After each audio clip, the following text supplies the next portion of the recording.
dia tuh seorang laki-laki. Nah, dia tuh punya istri.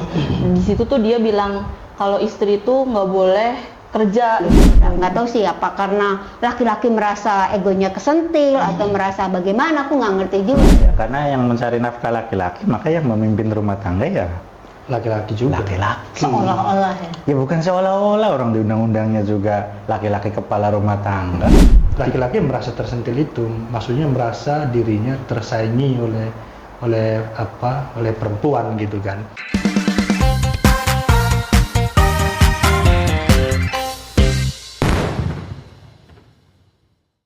Halo Sobat Rama, kembali lagi di podcast Rama. Kali ini saya nggak sendiri ya, saya Anis, ditemani oleh Saya Asi. Saya Rashid. Saya Adit. ya. Kali ini kita akan membahas sebuah postingan yang viral dan ini juga menjadi keresahan tersendiri buat aku tuh, Bu. Emang seviral apa nih? Viral banget, Bu.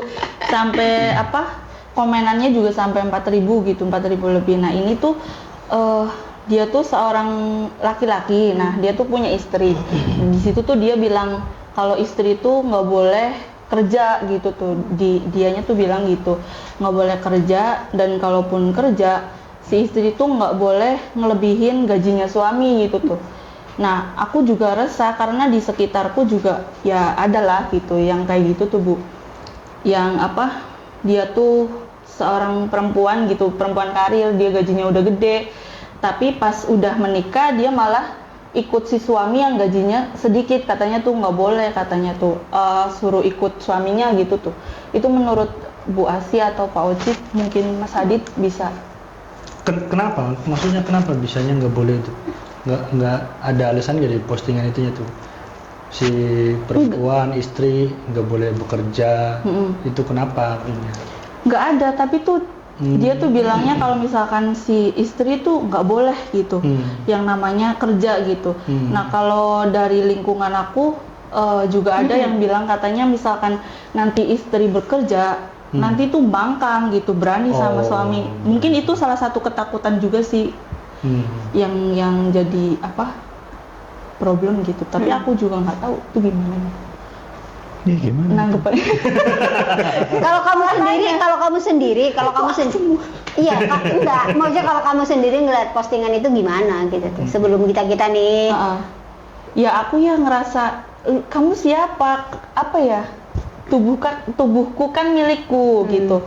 Dan kalau misalkan aku nggak kerja, kalau suaminya kaya mah nggak tahu ya, kalau suaminya gaji UMR buat sekarang ya susah untuk hidup tuh, harus sama-sama kerja ya, walaupun nggak kerja juga berpenghasilan lah seenggaknya dari manapun gitu. Istri kan seorang perempuan juga ingin membantu gitu tuh, Bu, dalam hal ekonomi, apalagi yang namanya usia kan nggak ada yang tahu ya. Usia suaminya sampai berapa gitu kan nggak ada yang tahu. Nanti tiba-tiba suami meninggal dan kita nggak ada penghasilan, nggak mandiri. Iya, kita nggak mandiri secara finansial, kan kita juga bingung gitu nantinya tuh gimana gitu menurut aku mah. Iya, kalau aku ya kalau lihat konteks yang misalnya yang orang itu ngomong begitu kenapa gitu tuh, dan apalagi realitasnya juga banyak. Kalau aku secara pribadi sebagai perempuan ya, kalau misalnya sama pasangan juga, kalau aku sih ya diobrolin gitu tuh semua tuh, apalagi terkait soal ekonomi ya gitu kan, lagi-lagi ya itu perlu diobrolkan bersama, siapa bisa melakukan apa. Tapi kadang-kadang kan tadi gitu tuh, orang itu kan nggak tahu ya itu datangnya dari mana gitu tuh, apalagi tadi ternyata banyak yang komen sampai 4.000 sekian gitu tuh, dan ternyata banyak juga yang ngedukung harus di rumah aja. Nah, di rumah aja tuh gimana gitu. Kalau Anis tadi ya, kalau kita kan nggak tahu umurnya mau sampai kapan, dan kalau kita nggak punya istilahnya penghasilan sendiri atau misalnya bersama-sama lah bahwa soal ekonomi dalam satu rumah tangga atau dalam berpasangan itu kan juga bukan hanya menjadi tanggung jawab salah satu, tapi juga bisa menjadi tanggung jawab bersama. Maksudnya kita punya, jadi ketika ada kemandirian bersama-sama itu kan sebenarnya bisa lebih baik lah, menurutku sih gitu. Kalau aku sih ngelihatnya begitu, kenapa sih nggak boleh gitu tuh, kenapa ada yang salah gitu tuh. kenapa begitu gitu tuh, kenapa nggak boleh gitu tuh, kenapa nggak boleh gitu tuh. Ya masih saya juga rasa kenapa nggak boleh, dan itu banyak gitu tuh, mungkin ya karena konstruksi, kemudian dianggapnya apa macam-macam deh, kalau udah nggak tahu sih apa karena laki-laki merasa egonya kesentil atau merasa bagaimana, aku nggak ngerti juga.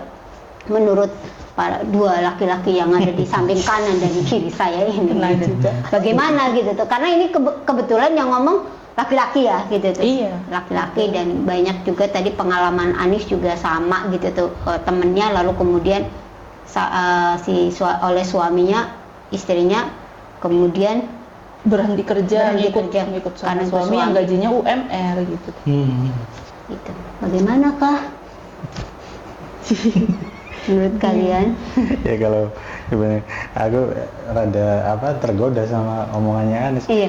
Kalau suaminya kaya raya, Aduh. kalau suaminya gaji UMR, iya.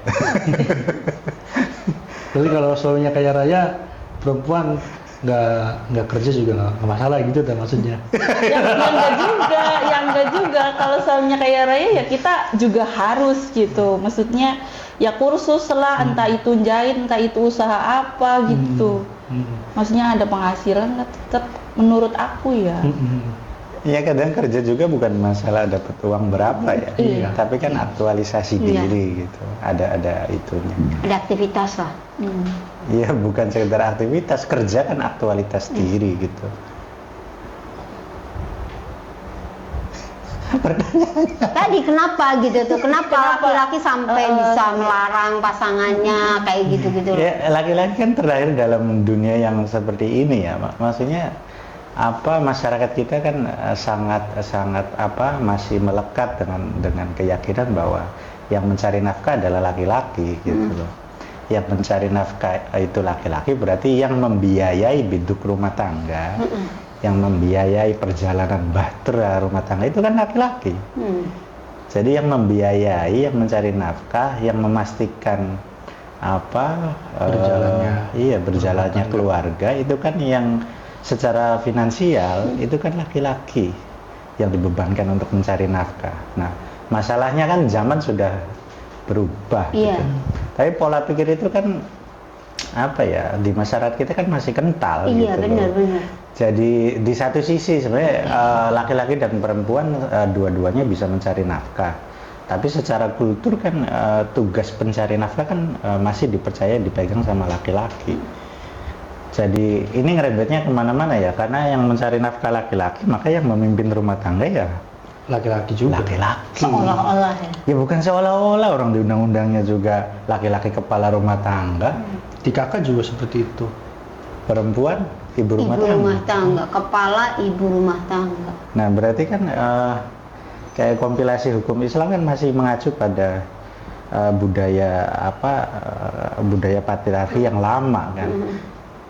Kemudian perubahan masyarakat yang seperti itu tuh diresponnya dengan cara gimana ya, kayak gitu. Jadi kalau sebenarnya bukan laki-laki saja yang terdidik dalam situasi kultural seperti itu, Iya, perempuannya juga sama. Maksudnya kayak gini, perempuan juga menuntut nafkah dari laki-laki.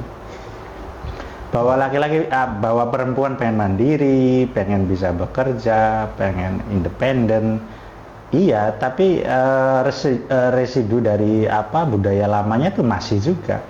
Perempuan bekerja, perempuan berusaha independen, tapi juga mengharap dinafkahi. Ini sisa atau residunya kan masih. Jadi tidak ada jawaban untuk semua masalah, karena kan tiap keluarga beda-beda ya. Maksudnya ada yang keluarga tertentu pencari nafkahnya laki-laki. Ada keluarga tertentu yang pencari nafkahnya perempuan. Ada keluarga yang lain yang pencari nafkahnya dua-duanya. Ada yang kemudian yang gajinya lebih besar suaminya. Ada yang kemudian yang lebih besar gajinya istrinya. Tentu untuk menjawabnya tidak bisa dengan seragam. Iya. Jadi nggak bisa mengeneralisir sebenarnya sih. Iya, yang harus dipahami itu pencari nafkahnya siapa. Kemudian pasangan ini menyepakati atau obrolannya kayak gimana, terus menyadari masing-masing dari residu kulturalnya kayak apa sebenarnya, bias di dalam dirinya kayak apa yang menempel tuh. Nah kan ya ini bukan untuk membela laki-laki ya, tapi baik laki-laki maupun perempuan menurutku ya masih sama-sama dihinggapi oleh residu-residu dari norma-norma yang lama tanpa mau melihat hari ini tuh kayak apa. Jadi kalau kita terlalu bingung sama postingan tadi nih, ya kalau untuk Anies yang belum menikah berarti mikirnya saya mau cari calon pasangan yang kayak apa. Kan begitu, bagaimana membicarakannya nanti dengan calon pasangannya iya. Kayak gitu tuh. Jadi kayak gitu. Iya. Itu dulu lah. Itu dulu. Panjang sekali. Kamu punya pendapat tentang tadi gitu? Ya itu ya, maksudnya laki-laki yang merasa dirinya sebagai pencari nafkah dan memang dibentuk oleh kebudayaan lama yang hari ini masih berjalan itu yang sangat terasa sih, maksudnya di hari ini masih banyak yang seperti itu. Ya aku sih melihatnya memang kalau laki-laki itu membatasi perempuan nggak boleh bekerja, ya tidak jauh-jauh lari ke agama, pemahaman agama, budayaan. Memang laki-laki merasa tersentil itu, maksudnya merasa dirinya tersaingi oleh perempuan gitu kan. Jadi yang harusnya karena dikondisikan sebagai kepala rumah tangga gitu kan, yang harusnya istri ini menjadi anggotanya, ya nggak boleh lebih dari dia gitu. Ini masalah seperti ini banyak ditemukan di masyarakat hari ini. Saya juga sering menemukan ya teman-teman yang masih notabene Kesentil. Iya, kesentil kayak gitu. Keluarga baru gitu, masih baru berapa tahun menikah itu kan. Masalah ini masih terus diperdebatkan. Ya kalau aku sendiri sih lebih memilih ya silakan istri saya mengaktualkan dirinya seperti apa kayak gitu. Aku nggak setuju dengan postingan itu. Iya, nggak setuju. Nggak terus setuju ya. Ya walaupun di titik tertentu juga aku harus berkompromi dengan istri, bagaimana posisi aku mau mendukung, aku mau yang di depan, kadang istri yang di depan kayak gitu. Itu sangat cair ya. Jadi nggak saklek harus aku yang jadi kepala rumah tangga dan mengurus itu semua. Iya. Itu sih. Gitu. Nah, aku tadi jadi keinget tadi ada residu kultural itu tadi soal laki-laki sebagai kepala keluarga, sebagai pencari nafkah dan lain sebagainya. Itu ada satu pengalaman yang kemudian ini pengalaman mungkin Umar Rama ya, kemudian menemani orang dengan dengan problem residu kultural patriarki ini banget ini. Jadi ini satu realitas yang mungkin juga banyak gitu tuh, banyak soal tadi gitu tuh. Jadi bagaimana di satu pasangan rumah tangga ini udah cukup lama, sudah anaknya sudah gede-gede, sudah kuliah bahkan dan lain sebagainya. Nah, tapi si istrinya ya dia bekerja gitu tuh, bekerja sebagai pedagang gitu lah. Lalu di satu titik gitu kemudian mungkin ya karena residu ini gitu tuh, ada residu patriarkal gitu. Saat misalnya istrinya sibuk ke sana ke sini dengan dagang, misalnya selain dagang misalnya juga merias pengantin karena dia punya skill itu gitu. Dengan kondisi harus survive kan gitu tuh, hidup anak banyak gitu tuh, masih pendidikan, masih kecil, ada cicilan rumah segala macam kan, orang harus hidup. Lalu ketika istrinya pergi itu kemudian menjadi satu keresahan dan marah gitu tuh. Nah, yang jadi lucunya ini jadi seolah-olah ketika istrinya sakit itu kemudian muncul satu kalimat yang bagi saya tuh gitu tuh, bikin gemes ya gitu tuh. Itu tuh karena nggak dapat ridho dari suami gitu tuh. Gitu tuh. Lah pertanyaannya kemudian kenapa saya nggak dapat ridho? Padahal saya bekerja itu untuk istilahnya dapur tuh biar ngebul gitu tuh. Kalau saya nggak kerja gitu tuh, sedangkan nggak ada pemasukan yang kemudian mungkin ada gitu dari pasangannya atau apapun, lalu apakah kita akan mati semua? Saya nggak mau gitu tuh. Saya nggak mau saya mati dan anak-anak saya mati gitu tuh. Nah, kenapa kemudian itu terjadi gitu loh? Gitu tuh. Nah, tapi di satu sisi juga ada residu juga, mesti saya jadi kemudian melihat fenomena ini. Saya juga jadi ada kayak apa ya, kayak menyalahkan diri. Iya benar Kas, berarti saya istri yang nggak bakalan dapat surga dong gitu tuh. Karena kan nggak dapat ridho dari suaminya, dari suami gitu tuh. Nah ini loh gitu tuh, satu hal yang maksudnya satu fenomena yang mungkin juga banyak dialami, tapi ini jadi iya ya, residu kultural soal pencari nafkah yang dianggap saklek, mungkin ya saya bahasanya saklek gitu tuh, hanya bisa dilakukan oleh salah satu, misalnya dalam hal ini misalnya laki-laki, itu ternyata ketika pasangannya kemudian juga bekerja gitu tuh. Nah ini kemudian tadi gitu, nggak tahu entah itu gajinya lebih tinggi atau apapun, malah jadi sesuatu yang kesentil gitu tuh, yang kesentil kelaki-lakiannya gitu tuh. Gitu. Itu sih mungkin kalau bagi Anis yang sebagai orang muda yang lagi proses cari ya gitu. Aku juga apa ya, kemarin juga sempat lihat di YouTube tuh tentang pencarian itu tuh, apa namanya, ada nggak sih yang apa membicarakan ini tuh. Nah kebanyakan di situ juga kayak penceramah yang keluar tuh, terus di situ penceramahnya bilang kalau istri itu ya harus nurut sama suami, kalau misalkan suami nggak bolehin kerja ya jangan, nanti kamu nggak dapat ridho gitu tuh. Nah itu tuh apa ya, kenapa sih harus hanya ridho suami, nggak ridho dari diri sendiri gitu, gimana?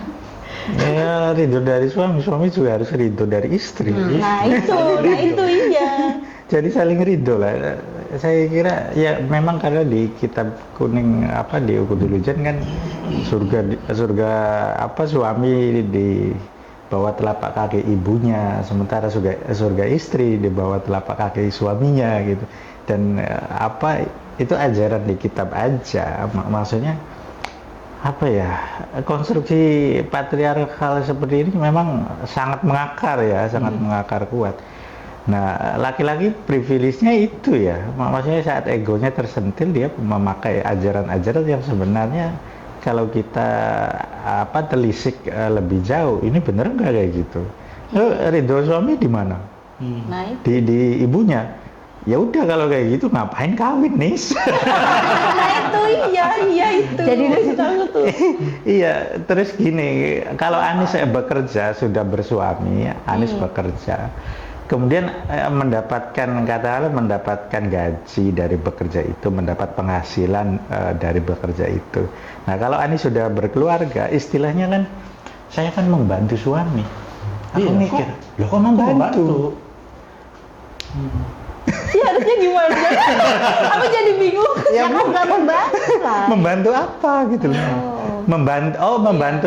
Membantu ekonomi keluarga. Oh iya, berarti suami bekerja juga membantu ekonomi keluarga. Jadi suami membantu, istri juga membantu. Iya. Kalau konteksnya membantu. Saling ya. Iya, jadi posisinya kalau sama kayak misalkan saya sebagai suami kemudian nyuci baju. Laki-laki kok nyuci baju, terus aku jawab, iya aku bantu istri. Loh kok bantu? Oh iya. Seolah-olah pekerjaan nyuci baju itu jadi domain utamanya istri. Kalau suami yang turun untuk nyuci baju, bantu. Iya. Loh kok bantu? Iya. Kayak misalnya aku ngomong anakku gitu. Oh lagi bantu ngomong. Lagi bantu ngasuh anak. Loh kok bantu? Oh gitu. Jadi seolah-olah suami memang pakem utamanya itu mencari nafkah, berkiprah di ruang publik. Kalau dia melakukan aktivitas di ruang domestik itu membantu istrinya. Nah istri domain utamanya di domestik, saat dia bekerja di ruang publik itu membantu suaminya. Loh kok begitu ya? Ada primary, ada secondary gitu. Kenapa enggak laki-laki bisa bekerja di publik dan domestik? Istri juga bisa bekerja di publik dengan domestik.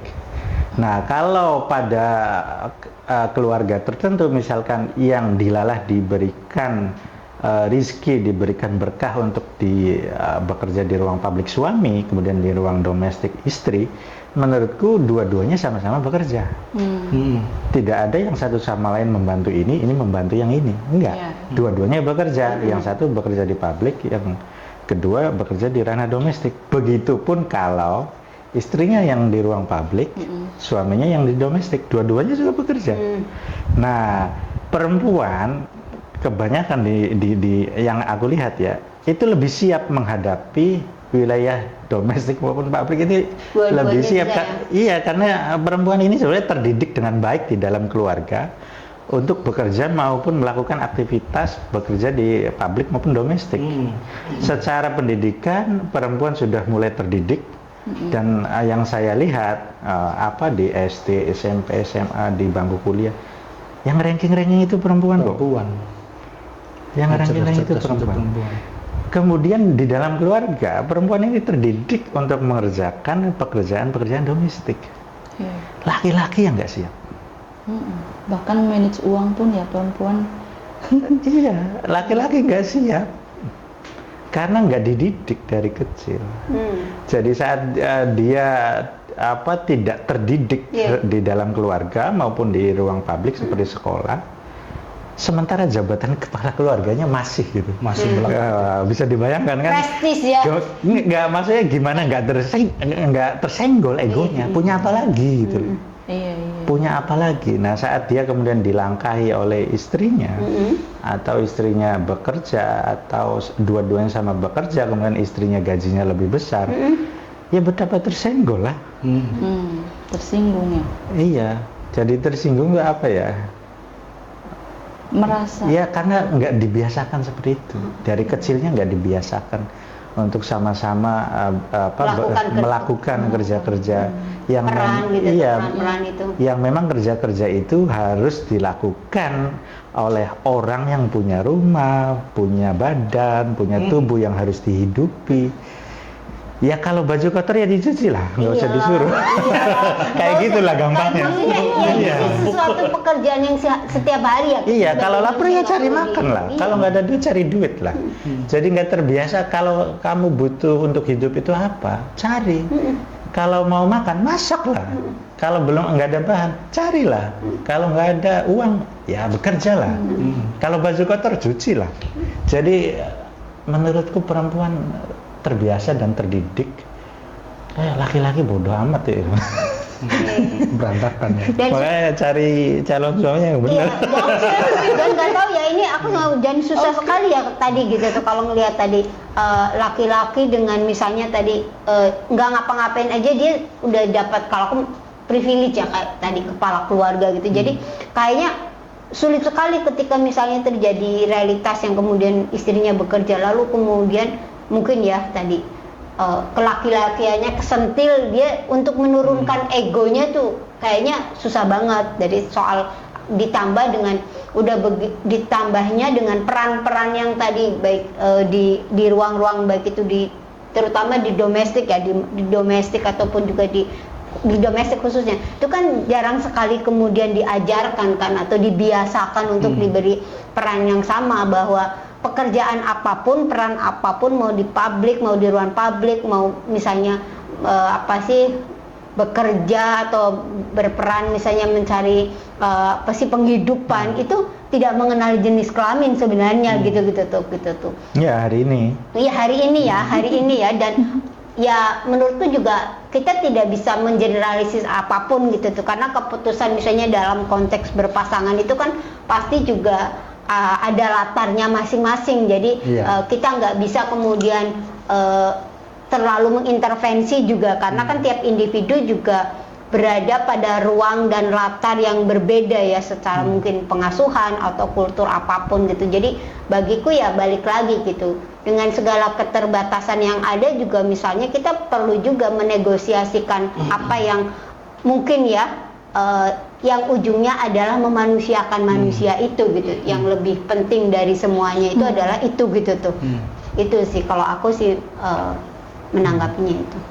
Ya kalau aku sih melihat konteks kepala keluarga itu, karena aku laki-laki ya. Aku lebih melihatnya bukan masalah ketubuhannya, bahwa setiap laki-laki itu harus jadi kepala keluarga gitu dari ketubuhannya secara biologis gitu. Kalau aku lihatnya ya secara fungsinya, bahwa kepala keluarga itu ya satu bertanggung jawab secara finansial.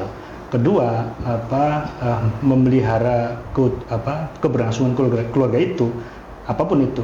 Nah, kalau fungsi itu melekat di siapapun itu bisa, maksudnya potensi itu bisa melekat kepada istri dan bisa juga kepada suami. Jadi nggak harus suami saja yang saklek untuk melakukan kerja-kerja yang nafkah itu atau kerja sebagai kepala keluarga itu. Ya aku merasa sampai saat ini lebih menunda untuk saklek bahwa saya ini adalah kepala keluarga karena saya laki-laki. Jadi aku lebih menegosiasikan, ngobrol dengan istri, ini enaknya bagaimana. Kalau istri bisa bekerja ya bekerja, saya juga bekerja. Kalau saya lapar, istri lagi nggak ada di rumah ya saya masak, saya cari makan sendiri. Dan sebaliknya istri juga seperti itu. Sampai hal sekecil apapun masalah menentukan mau makan apa hari ini juga saya obrolkan. Atau kalau istri lagi nggak pengen masak, saya nggak masak. Istri saya juga mengomunikasikan makan di luar aja ya. Oke. Jadi itu semua cair. Yang penting nggak ada justifikasi atau penekanan-penekanannya. Kayak misalkan, wah istri nggak masak nih, ini istri apa sih gitu kan? Istri yang nggak solehat atau gimana? Atau sebaliknya suami yang nggak kerja gitu, ini suami kok nggak pernah kerja, gimana sih suami nggak bertanggung jawab sekali. Nah hal-hal yang menekan itu yang kemudian kita kesampingkan soal mengobrol. Jadi apa yang kita inginkan, yang kita merasa nyaman seperti apa, dan istri merasa nyaman seperti apa, itu diobrolkan terus. Jadi nggak ada konteks bahwa arijalu qaumuna ala nisa, bahwa rijal itu di situ melihat dari ketubuhan saja. Aku melihatnya dari sisi itu, bahwa itu adalah potensi maskulin yang bisa melekat di laki ataupun di perempuan. Itu sih aku melihatnya. Dan fungsi ya. Fungsi kepemimpinan itu seperti apa? Fungsi ya, siapapun bisa siapapun. Lah, laki-laki itu kan kalau lagi sakit bagaimana? Kan begitu. Maksudnya nggak selamanya sehat, nggak selamanya kuat gitu kan. Dan sebaliknya perempuan juga seperti itu. Jadi cair lah gitu, timbal balik kayak gitu. Itu sih. Ini kan tadi kan dibilangnya masalah ego ya. Nah, itu cara nurunin ego laki-laki tuh gimana gitu? Cara nurunin ego laki-laki? Ya biar jadi tugas laki-laki. Itu nggak usah dipikirin sebenarnya, karena itu kan ya itu tugasnya laki-laki, dan mungkin kan tiap orang juga berbeda-beda. Mereka kan terbentuk atau terkonstruksi atau bagaimana tadi ya, sisa-sisa residunya itu bagaimana, itu kan jadi kayak proses individu lah ya, bahwa ya mungkin ya lewat obrolan kecil kayak begini mungkin ada sedikit pengetahuan yang mungkin bisa membantu gitu tuh merubah cara pandang ya. Ini kan balik lagi cara pandang ya, dan itu pun kan ini konteks hari ini ya, mungkin konteks dulu ya mungkin bisa pas atau nggak pas gitu kan. Kita belajar pada konteks hari ini yang kemudian kita merasa pada tadi gitu, memaknai sesuatu itu bukan pada sesuatu yang kemudian menjadi tekstual, bukan, tapi pada konteks dan fungsi hari ini gitu tuh. Fungsi kemaslahatannya, fungsi kebermanfaatannya gitu tuh, dengan tidak merendahkan orang lain gitu, merendahkan orang lain karena kepentingan diri gitu tuh kan, mungkin itu gitu sih.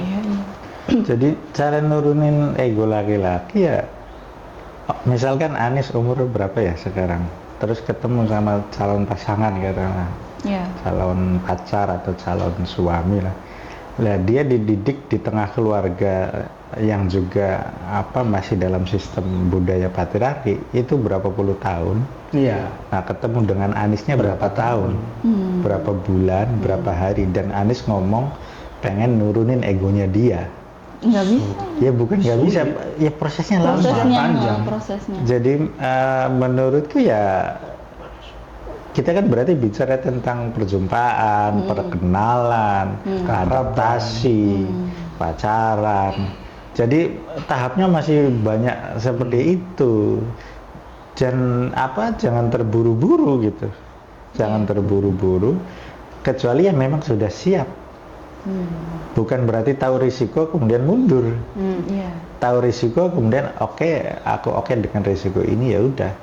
Nah risiko itu yang tahu itu ya kamu. Maksudnya Idealku beda tentunya. Iya. Idealku beda, situasi hidupku beda.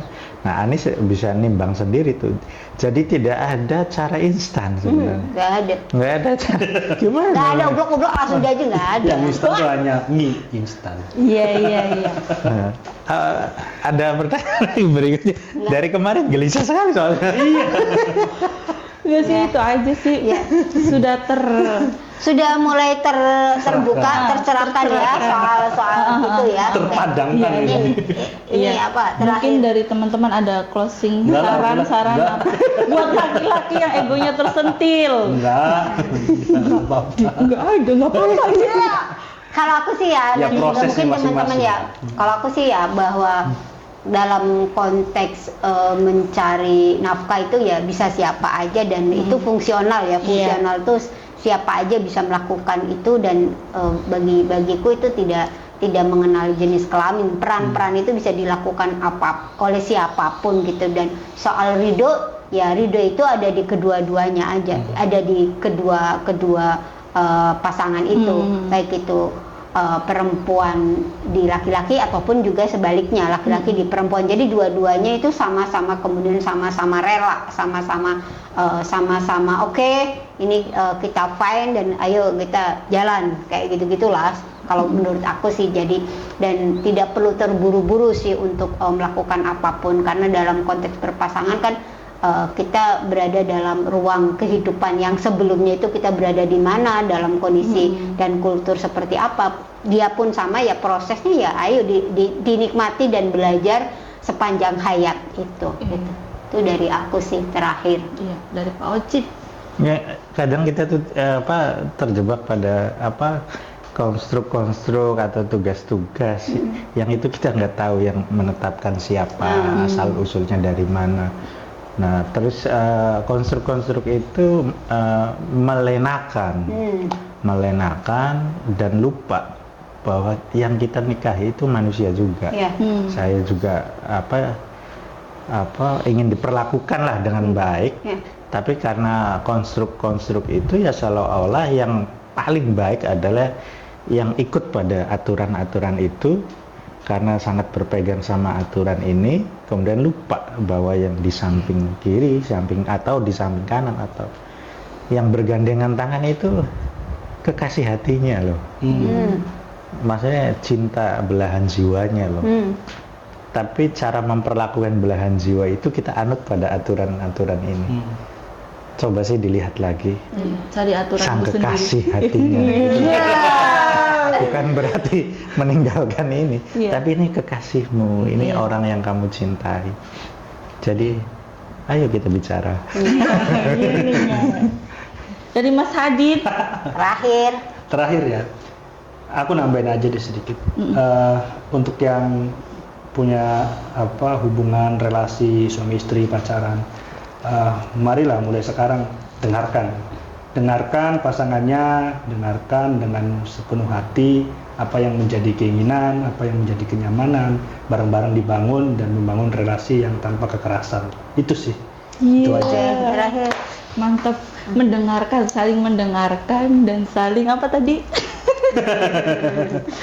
Saling membicarakan ya untuk menjalin membangun relasi yang sehat, relasi tanpa kekerasan gitu ya teman-teman. Mungkin kalau dari teman-teman ada kritik, ada pertanyaan, bisa langsung di komen aja, dan teman-teman juga bisa share videonya, like videonya, subscribe, jangan lupa subscribe YouTube-nya Umaramah. Dan teman-teman juga bisa dengarkan podcast ini di podcast Umaramah dan Spotify.